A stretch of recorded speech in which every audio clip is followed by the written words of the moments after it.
Bonjour, aujourd'hui nous allons voir Chill, Initiation au jeu d'épouvante. Donc c'est un jeu qui a été édité en France par Schmitt International, anciennement Schmitt France.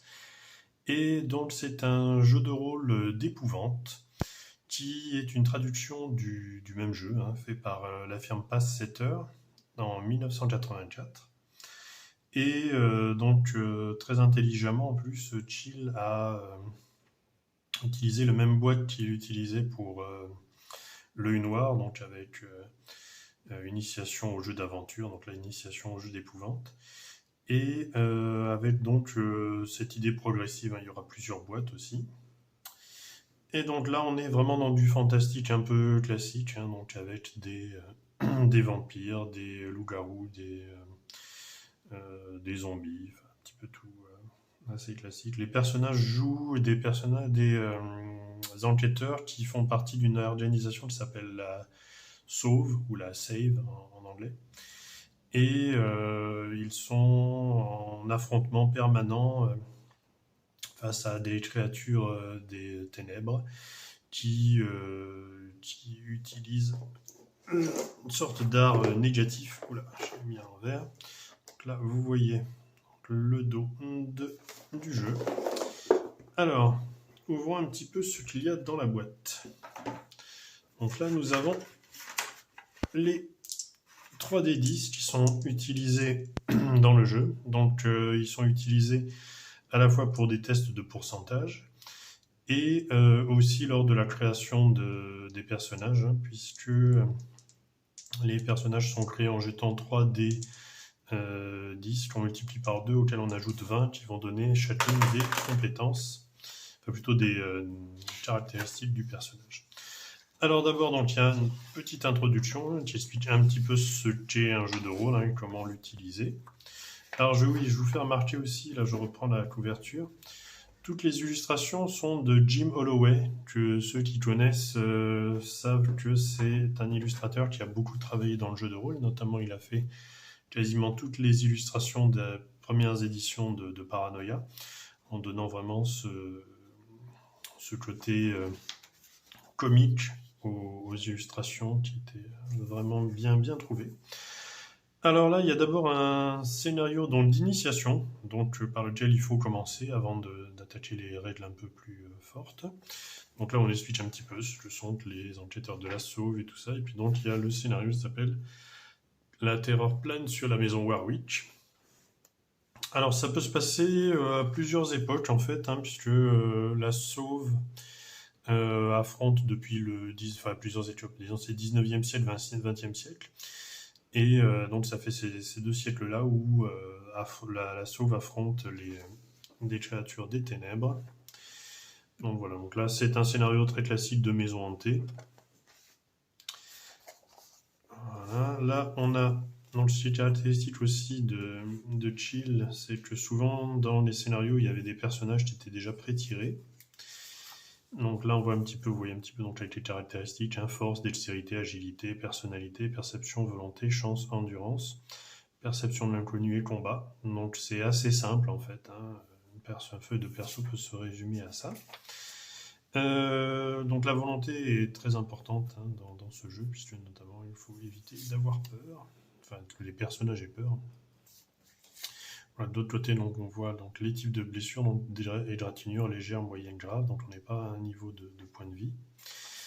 Voilà, bon, je passe un petit peu tous les différents personnages, là aussi tous illustrés par Jim Holloway.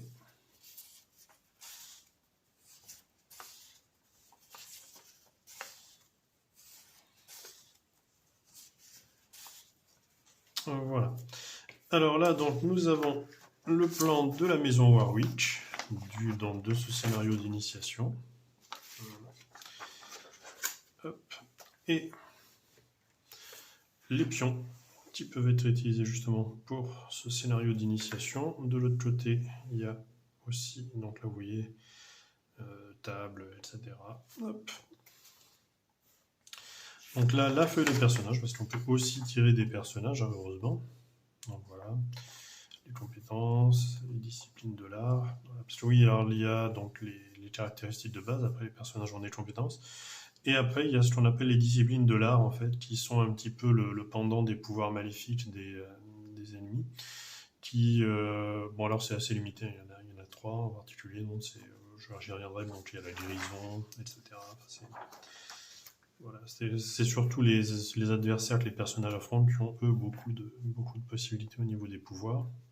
L'idée, c'était pas forcément de faire que les personnages soient sur un pied d'égalité, en fait, disons au niveau d'une forme de magie, en fait. Là, c'est plutôt le rationnel qui combat l'irrationnel. Donc là, le livre d'instruction. Donc là aussi, les superbes illustrations. Là, c'est vraiment une magnifique illustration de Jim Holloway.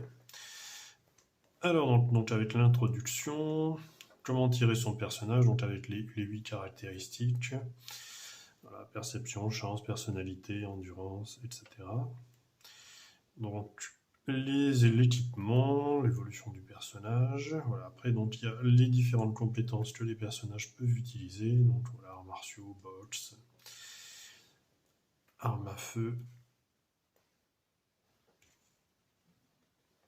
Voilà, donc on reste dans quelque chose d'assez classique, hein, c'est-à-dire des enquêteurs qui vont enquêter sur un mystère et après le résoudre. Donc on est vraiment c'est de l'initiation en fait. Hein. C'est assez bien pour l'initiation au jeu de rôle. Hein.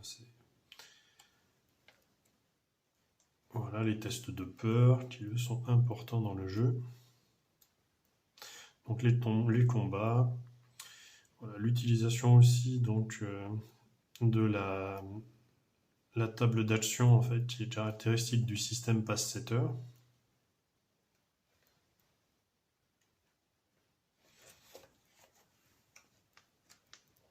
Voilà, là vous avez voilà, la table d'action.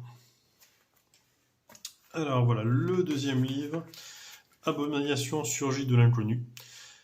Donc là, c'est principalement une description des principaux pouvoirs de la voix maudite, en fait, qui est utilisée donc, par les adversaires des, joueurs, donc avec les différentes possibilités qu'ont ces créatures, en fait. Hein. Bon, c'est la métamorphose, le mauvais œil, toutes sortes d'un peu comme des sorts, hein, télékinésie, un peu de psionique, voilà, les créatures, les animaux, divers monstres. Voilà aussi toujours les belles illustrations de Jim Holloway. Voilà pour ce qui est dans de chill. Initiation au jeu d'épouvante. Donc, bien. Moi j'en ai des bons souvenirs. Hein. Je sais que il n'a pas forcément, cette première édition n'avait pas forcément une super réputation, enfin quoique l'édition suivante n'était pas terrible.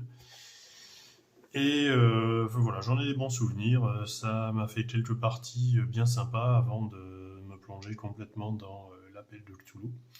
Et voilà, upgrade hein, en quelque sorte l'épouvante. Donc c'était chill, initiation au jeu d'épouvante de Schmidt International et Pass Setter. À bientôt.